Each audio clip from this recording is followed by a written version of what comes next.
কেন্দ্র একটু দয়া করলেই হুগলিতে চলবে মেট্রো। সোমবার হুগলির মাটিতে দাঁড়িয়ে এমনই এক মন্তব্যের মাধ্যমে ফের একবার আলোচনার কেন্দ্রবিন্দুতে উঠে এলেন দিদি নাম্বার 1 তথা হুগলি সাংসদ রচনা বন্দ্যোপাধ্যায়। ঠিক কি বললেন তিনি, শুনুন।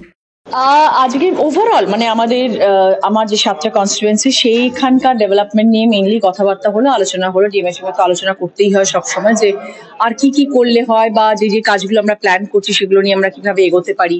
ওভারঅল ডেভেলপমেন্ট নিয়ে আলোচনা আর কি, সবকিছু একটা আমরা চেষ্টা করছি। সেটা অবশ্য আমরা বড় জিনিস, সেটা হচ্ছে মেট্রোটা যদি আমরা চুচুড়া ব্যান্ডেল অব্দি আনতে পারি, সেটা মানুষের ভীষণ উপকার হবে। সেটা নিয়ে চিঠিপত্র চলছে, কারণ ওটা একটা বড় ব্যাপার। ওটা সেন্ট্রালের সাহায্য ছাড়া সম্ভব নয়, বাট সেই আওয়াজ তুলতে হচ্ছে, সেটা নিয়ে কথা বলা হচ্ছে, চিঠি লেখালেখি করা হচ্ছে, সেটা নিয়েও আলোচনা করা হল। ম্যামও বলছেন যদি সেটা করা যায় তাহলে প্রচুর মানুষ উপকৃত হবেন, সেটা একটা ইস্যু ছিল, সেটা করতে চাই আমরা।